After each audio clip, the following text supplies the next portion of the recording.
Welcome, listener. Before we begin tonight, if these stories bring you peace, if they carry you gently into sleep and leave you feeling something quiet and good, please take one moment to like this video and subscribe to the channel. It is the simplest way to support this work and to make sure the next story finds its way to you. Now, let everything else go. Tonight, we are telling what God Himself in the Holy Quran called the best of all stories. Not one of the best, the best. A story so complete, so human, so heartbreaking, and so ultimately triumphant that scholars have spent centuries trying to fully understand its depths and still find new things inside it. It is the story of a boy thrown into a well by his own brothers, of a slave who became the most powerful man in Egypt, of a son separated from his father for 22 years, and of a father who wept so long and so deeply for that son that he lost his sight, and of how, after all of it, the betrayal, the slavery, the false accusation, the prison, the long silence, everything was restored, every single thing. This is the story of the prophet Yusuf, peace be upon him. Let it begin. In the land of Canaan, in the ancient world, there lived a man named Yaqub, the prophet Jacob, peace be upon him. And among his 12 sons there was one whose name was Yusuf, Joseph. From the beginning, Yusuf was different. Not in a way that announced itself loudly, not with arrogance or demand, but in the quiet and luminous way that certain people are different, the kind you notice the way you notice the quality of light in a room without being able to say exactly what changed. He was extraordinarily beautiful, in face and in character both, as though the inside and the outside of him had been made with the same careful attention. He was gentle, thoughtful, inclined toward reflection in a way unusual for a young boy, and his father Yaqub loved him with a love so immense and so visible that the whole household could feel it. That love would become the first thread in a knot that would take 22 years to untangle. One morning, Yusuf came to his father with a dream. He had seen, in the way of true dreams, 11 stars and the sun and the moon, all of them bowing down to him. He described it in the simple, clear way of a child reporting something wonderful, with none of the weight that his father immediately felt upon hearing it. Yaqub listened very carefully, and then he said something that reveals everything about the kind of father he was. He said, "My son, do not tell this dream to your brothers. Do not tell them what you saw." He did not say this to diminish the dream. He recognized its significance immediately. He said it to protect Yusuf, because Yaqub knew his other sons. He knew the particular pain of a man who feels his father's love has been distributed unevenly, and he knew what that pain, left to grow in the dark, could become. "Tell no one," he said. "Shaitan, the devil, is a clear enemy to man." But some things cannot be protected against simply by being careful. The brothers already knew, not the dream, that they had not heard, but the love. The love between Yaqub and Yusuf was not something that could be hidden inside a house shared by 14 people. It was there every morning at the breakfast table and every evening at the fire. It was in the way Yaqub's face changed when Yusuf entered a room, and the brothers had been watching that face for years. They gathered among themselves, 10 of them, the older brothers, and they asked each other the question that jealousy always eventually asks out loud. Why does our father love Yusuf and his brother Benjamin more than he loves all of us, when we are more useful, stronger, more capable? Are we not the ones who go out and work? Are we not the ones who deserve more? The question sounds almost reasonable when it is first asked. That is what makes jealousy so dangerous. It begins by sounding like fairness. They made a plan. Take Yusuf far into the wilderness, throw him into a well, return to their father, and say that a wolf had taken him. It was a plan made by men who told themselves it was not that serious, that the boy would be found, that some passing caravan would pull him out, that this was only meant to remove him from their father's sight for long enough that the old man would have to redirect his love. They were not killers, they told themselves. This was not what killers do. They went to their father and asked permission to take Yusuf with them on a trip to the fields. They were cheerful about it, enthusiastic. They promised to take care of him. Yaqub hesitated. There was something in him that resisted, a father's instinct that could not name its fear, but felt it clearly. He said, "I worry that a wolf will take him while you are not paying attention." And they said, "We are 10 strong men. How could a wolf take him with all of us there?" Yaqub let him go. That morning, as Yusuf walked with his brothers through the hills of Canaan, he did not know what was waiting for him. He was young. Scholars say between 7 and 17 years old. The narrations differ, but he was a child, or barely past childhood, and he walked beside these 10 brothers who were his family, his blood, the people who had grown up in the same house and eaten at the same table and slept under the same roof his whole life. They reached the well. What happened in the moments before they threw him in, we are not told in detail by the Quran. We only know that they did it. They took him and they dropped him into the darkness of the well and they left him there.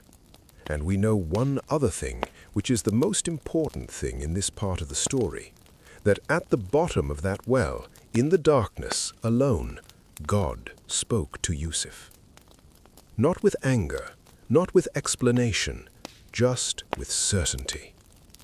God told Yusuf that one day he would tell these brothers what they had done to him, and they would not recognize him when he did. In other words, you are going to survive this, more than survive. You are going to reach a place so far above where you are right now that the men who put you here will stand before you and not even know it is you. Hold on. Imagine receiving that message at the bottom of a well. The brothers returned home. They had taken Yusuf's shirt and stained it with the blood of an animal. They came to Yaqub weeping, or performing weeping, and told him the wolf had taken his son. Here is his shirt. We are so sorry. We are so sorry. Yaqub looked at the shirt, and then he looked at his sons, and he said something that has echoed across centuries. Your souls have made something easy for you that was not easy. He knew. He did not have proof, but fathers know. He said, I will be patient with a beautiful patience, and my help is from God alone. And then he turned away from them, and he began to grieve. Meanwhile, at the bottom of the well in Canaan, in the dark, a boy sat and waited for the next thing God had promised him. He did not wait long. A caravan passing through on its way to Egypt sent a man to draw water from the well. The man lowered his bucket, and instead of water, he pulled up a boy, a child, remarkably beautiful even in his frightened state, blinking in the sudden light, And the man called out to his companions the words that would change everything. "What good news! Here is a boy." They took Yusuf with them to Egypt, and they sold him there as a slave for a price the Quran describes as low, a few silver coins. The most valuable person in the story, sold for almost nothing by men who did not know what they were holding. In the ancient world, Egypt was everything. It was the greatest civilization on earth, a kingdom of impossible monuments and endless desert and the great Nile River that flooded every year and left behind rich black soil that grew food for millions. Its capital was a city of wide avenues and towering stone columns and markets that never fully closed, full of merchants and soldiers and scholars and slaves from every corner of the known world. It was loud and magnificent and completely indifferent to the story of one small boy arriving in a caravan from Canaan. But God was not indifferent. Yusuf was purchased in the slave market of Egypt by a man the Quran refers to as Al-Aziz, a title meaning the powerful one, a high official in the court of Pharaoh, a man of enormous wealth and influence. And from the moment Yusuf entered his household, something changed in the atmosphere of the place. Al-Aziz felt it without being able to explain it. He went to his wife, and he said something remarkable for a man who had just bought a slave. He said, "Honor him in his stay among us. Perhaps he will benefit us, or we will adopt him as a son." He saw something in Yusuf that could not be taught or purchased separately, a quality of character that announced itself quietly, the way the quality of good water announces itself, not through loudness, but through clarity. Yusuf grew up in that house. From a frightened foreign boy blinking in the slave market light, he became a young man of such extraordinary character and capability that Al-Aziz gave him increasing responsibility over the household, until eventually Yusuf was managing everything. Every servant, every account, every store of grain and treasury of silver answered to him. He was trusted completely. He worked with a diligence and an honesty that made the household run like a machine that never needed repair. But there was a problem. Al-Aziz's wife, the woman the Islamic tradition calls Zuleika, though the Quran does not name her, had been watching Yusuf grow from a boy into a man, and what she felt for him had moved gradually and dangerously from something she could manage into something she could not. Yusuf was, by this point, a young man of breathtaking appearance. The Quran says he was given half of all beauty, a phrase that has occupied poets and scholars for centuries. And he was there every day in her household, in her world, completely accessible and completely unaware of what was growing in her. One day, she closed the doors. She called to Yusuf, and she was direct about what she wanted. And Yusuf, this young man who was a slave, who had no power, who had every worldly reason to simply comply, refused. His response in the Quran is one of the most quietly powerful moments in any scripture. He said, "I seek refuge in God. My master Al-Aziz has been good to me. The wrongdoers do not succeed."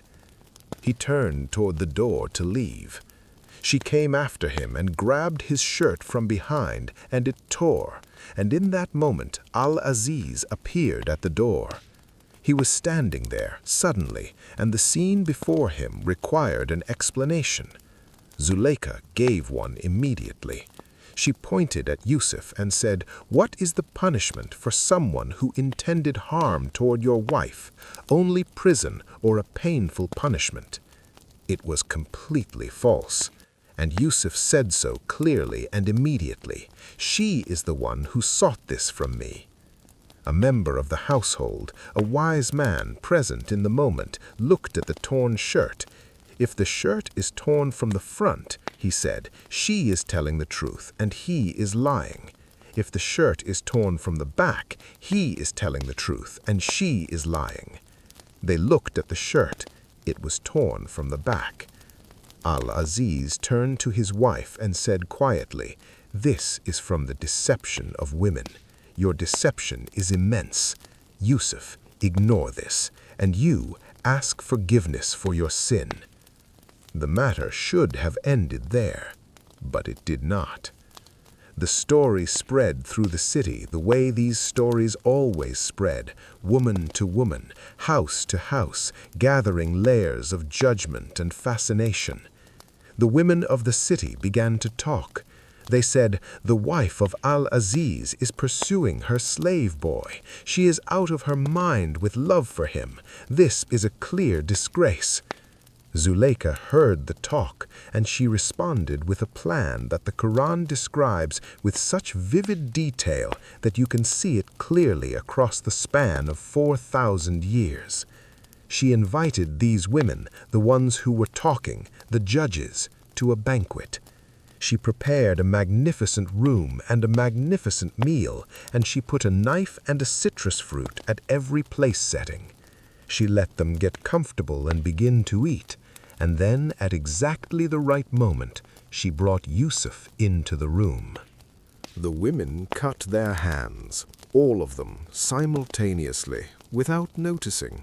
They were cutting the fruit, and Yusuf walked in, and they lost track of what their hands were doing, because they lost track of everything except him. And they said, these women who had been mocking Zuleika, they said, "God preserve us, this is not a human being, this is none other than a noble angel." And Zuleika said, "This is the one you blamed me for." It is an extraordinary scene, not because of the beauty it describes, but because of what it reveals about Yusuf's impossible position. He was not safe in that city. His virtue had made him a target. His presence was a problem that the world around him had decided to solve by removing him from it. He was sent to prison. And Yusuf's response to this, to being imprisoned for something he did not do after everything he had already survived, is perhaps the most revealing moment in his entire story. He did not rage, he did not despair. He made one quiet, dignified request to God, saying, "Prison is more beloved to me than what they are calling me toward." He chose the cell over the compromise. He walked through that door with his integrity completely intact. In prison, Yusuf did what Yusuf always did. He was present, he was kind, he was useful. He became known among the prisoners as a man who could interpret dreams, and one day 2 men came to him with their dreams, a cupbearer and a baker, both servants of Pharaoh, both recently imprisoned. Yusuf listened to both dreams and interpreted them clearly. To the cupbearer he said, "You will be released and return to serving the king." To the baker he said something more difficult, but he said it honestly, because honesty was the only language Yusuf knew. Then he turned to the cupbearer and made a single small request. "When you are free," he said, "mention me to the king. Remember me." The cupbearer was released exactly as Yusuf had said. He walked out of the prison gate into the Egyptian sunlight, back into the palace, back to the cup and the king and the life that was waiting for him. And he forgot Yusuf. For several more years, Yusuf remained in that cell, patient, faithful, waiting. and the door that God was preparing for him, the door so large and so golden he could not yet see it from where he was standing, was almost ready to open. The king of Egypt had a dream. Not the ordinary kind of dream that dissolves with the morning light and leaves nothing behind but a vague unease. This was the kind of dream that sits upright in the chest and refuses to leave, the kind that a man of power and intelligence recognizes instinctively as something that means something. Pharaoh saw 7 fat cows devoured by 7 thin ones. He saw 7 green ears of grain and 7 dry ones. He woke disturbed and called every scholar and interpreter in Egypt to his court, and not one of them could give him an answer that satisfied him. It was at this moment that the cupbearer remembered. Standing in the court of Pharaoh, watching the king's frustration grow, something opened in the cupbearer's memory like a door that had been closed for years. The prison, the young man, the dreams interpreted with such calm precision. He said to Pharaoh, "Send me back to the prison.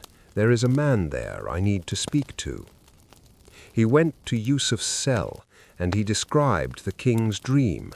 And Yusuf, without hesitation, gave the interpretation that no one else in Egypt had been able to find. 7 years of abundance are coming, he said. Farm everything you can. Store the surplus carefully, leaving the grain in its husks to preserve it. Because after those 7 years, 7 years of severe drought and famine will follow. A famine so serious that almost everything stored will be consumed, and after that, a year of relief and rain. The cupbearer took this answer back to Pharaoh, and Pharaoh, hearing it, felt the specific satisfaction of a man who has just been told the truth he already knew in his bones but could not articulate. He said, "Bring that man to me." And here, right here, Yusuf did something that tells you everything about who he had become in that prison. The messenger came to release him, to bring him to the most powerful man in Egypt, to end the imprisonment that had taken years of his life for something he did not do. And Yusuf said, "Go back to your king and ask him about the women who cut their hands. I will not leave this cell until my innocence is established clearly." He had waited this long. He could wait a little longer to walk out with his name clean. Pharaoh summoned Zuleika. He summoned the women of the city. He asked them directly, what happened? And Zuleika, perhaps moved by something, perhaps finally freed by the years from the pride that had driven her, perhaps simply unable to lie anymore in front of everyone, said the truth. She said, "Now the truth has emerged. I sought this from him, and he is of the truthful ones." Yusuf walked out of that prison with everything intact: his freedom, his dignity, his name. Pharaoh received him and spoke with him and recognized immediately, the way Al-Aziz had recognized it in the slave market years before, that this was not an ordinary man. He said to Yusuf, "You are today established in position and trust with us." Yusuf asked for something specific in return. He asked to be placed in charge of the storehouses of Egypt. "Put me in charge of the treasuries of the land," he said. "I am a knowing guardian." And so the boy who had been thrown into a well by his brothers, sold as a slave in a foreign market, falsely accused and forgotten in a prison cell, that boy became the most powerful minister in the greatest civilization on earth. The 7 years of abundance came exactly as he had said. Yusuf administered Egypt with a precision and a fairness that the country had never seen. The grain was stored, the records were kept, the surplus was protected. And when the 7 years of famine arrived, and the crops failed across the entire region, not just Egypt, but Canaan, all of it, every land for hundreds of miles in every direction, people came from everywhere to Egypt to buy grain, because Egypt had prepared, because Yusuf had prepared. Among those who came were 10 men from Canaan, 10 brothers, older now, worn by years and hunger, and the particular exhaustion of men carrying a secret they have never been able to put down. They stood before the minister of Egypt with their heads lowered, asking for grain, having no idea who they were asking. Yusuf knew them immediately. Stand still for a moment with that. He had not seen these men for over 20 years. He was a child when they threw him into the well. He was now the second most powerful person in Egypt, dressed in the garments of a minister, surrounded by the full authority of the Egyptian court. And they did not recognize him. Exactly as God had told him at the bottom of the well, "You will tell them what they did, and they will not know it is you." He gave them their grain, but he kept their youngest brother, Benjamin, his full brother, the only other son of his mother, as a surety, telling them he must come next time. He wanted to see Benjamin.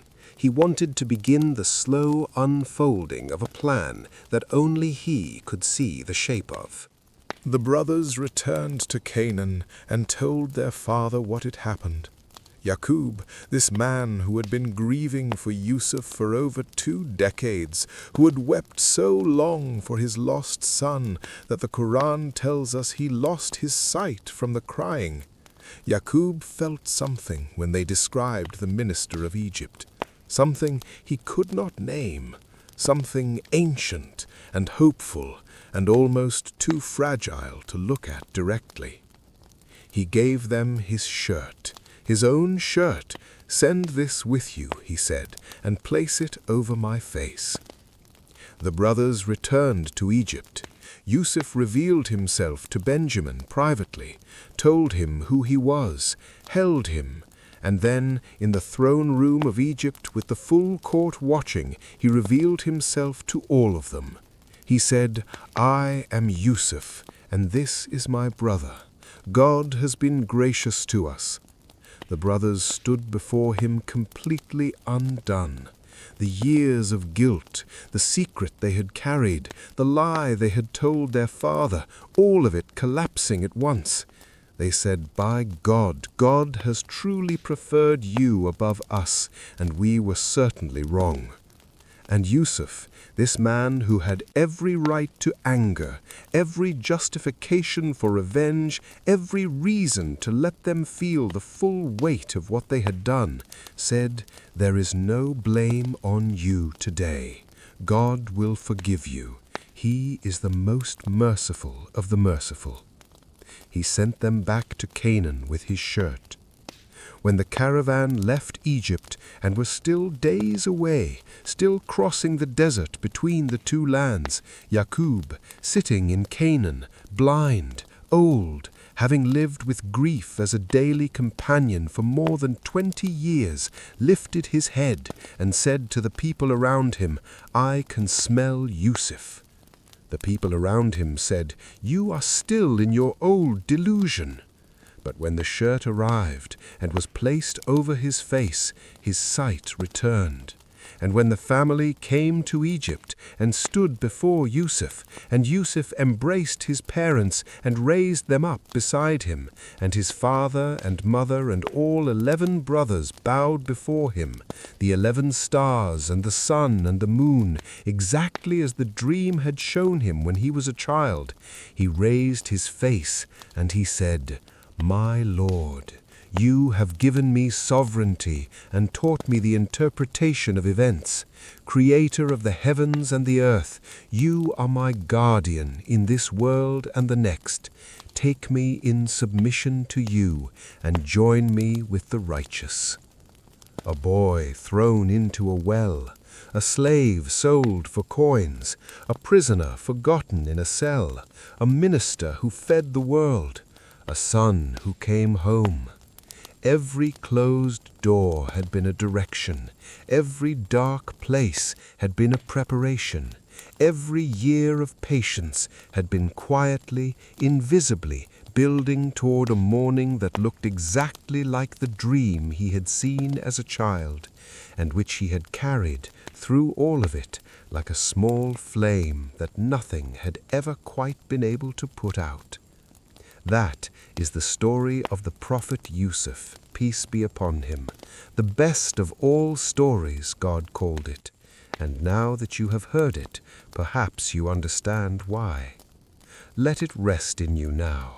Let the throne room of Egypt and the valley of Canaan and the well in the dark and the prison cell and the reunion and the tears, let all of it go soft and quiet at the edges, the way all good stories do when they have given you everything they came to give. You are safe tonight. Whatever well you are sitting in, whatever dark place has been your address recently, the caravan is already on its way.